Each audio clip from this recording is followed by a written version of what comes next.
Hello everyone! Let's talk about the Strategic Tourism Development Plan for Dingalan, Aurora. Dingalan, Aurora is a municipality located on the eastern coast of Luzon Island in the province of Aurora, Philippines. It is often referred to as the Batanes of the East because of its breathtaking cliffs, lush mountains, and scenic coastal views. Dingalan boasts several tourist attractions such as Dingalan Lighthouse, Lamao Caves, Dingalan White Beach, Grotto, Pacific View Deck, and there's hot falls like Tanawan Falls, Makabato Falls, and Abungan Falls. These spots offer both adventure and relaxation for travelers. Dingalan has also been featured in Biyahe ni Drew and GMA Integrated News. Current tourism status in Dingalan. At present, Dingalan is an emerging ecotourism destination.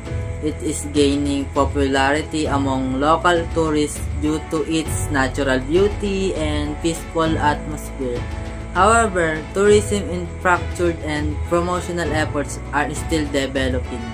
Now, let's move on to our situational analysis, where we identify the strengths, weaknesses, opportunities that threats Dingalan tourism industry. Strengths. First, Dingalan is blessed with stunning natural landscape and rich marine biodiversity. Its people are friendly and hospitable, making every visitor feel welcome. And most importantly, it is gaining recognition as one of the country's rising ecotourism destinations. Weaknesses. However, Dingalan still faces challenges such as limited access due to poor road conditions, a lack of accommodation for tourists, and minimal marketing and promotion efforts. Opportunities. On the bright side, this is growing interest in sustainable and adventure tourism. Dingalan has a great potential for partnership with both government and private sectors. It can also encourage community participation in tourism programs that provide new livelihood opportunities. Threats. Lastly, some possible threats include environmental degradation from unmanaged tourism, natural disasters like typhoons, and the lack of strict enforcement of environmental laws. Next, I will discuss the key micro-perspective issues that affect Dingalan's tourism development. These include economic, environmental, socio-cultural, and technological factors. The first is economic.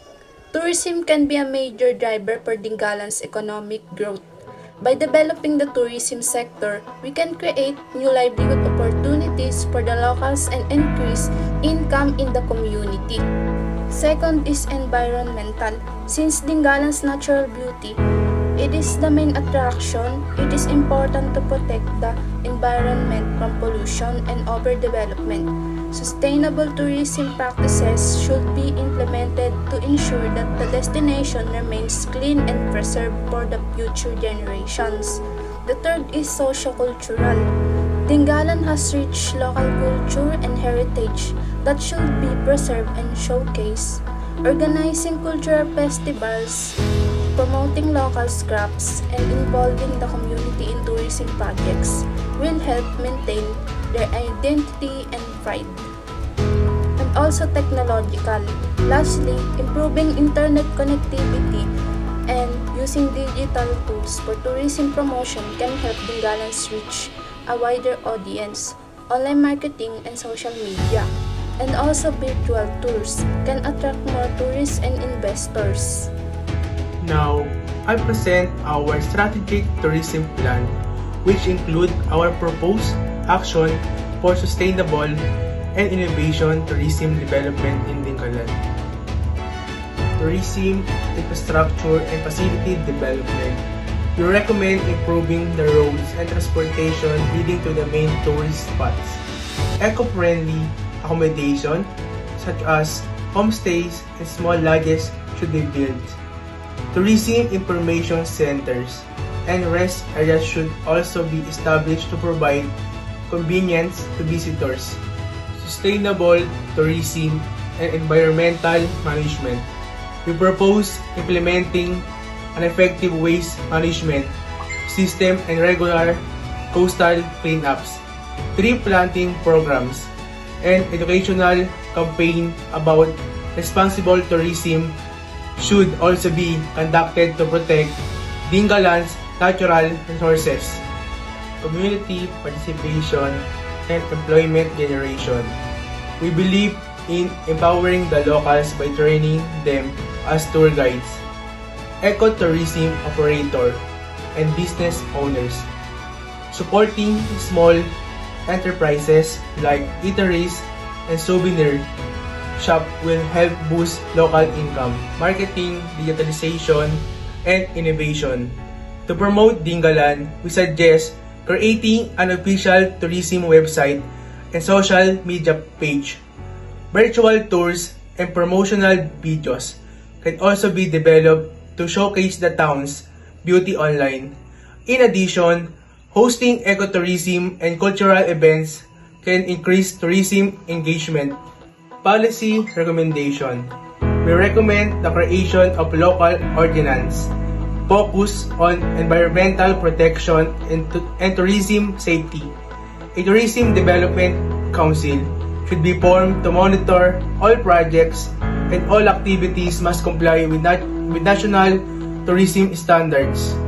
Finally, let's discuss the protected outcomes and consolation of our strategic tourism development plan for Dinglan Aurora. Economic benefits. This plan will help create more jobs, increase local income. It will also enhance the growth of small and medium-sized tourism businesses. Social benefits. Our plan promotes community involvement, cultural preservation, and a stronger sense of pride among locals. Environmental benefits. By practicing sustainable tourism, we can reduce pollution, improve resource management, and maintain the long-term beauty of Dinglan's environment.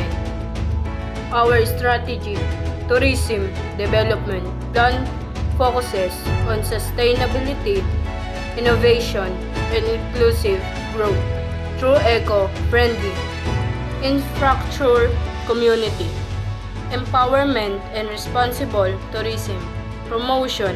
Dinglan can become a model destination for sustainable development in the Philippines.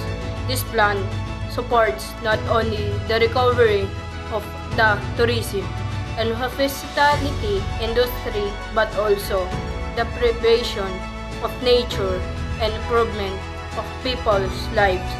Truly, Dinglan represents the beauty, resilience, and potential of Philippines tourism. Thank you, and we hope you enjoy our presentation.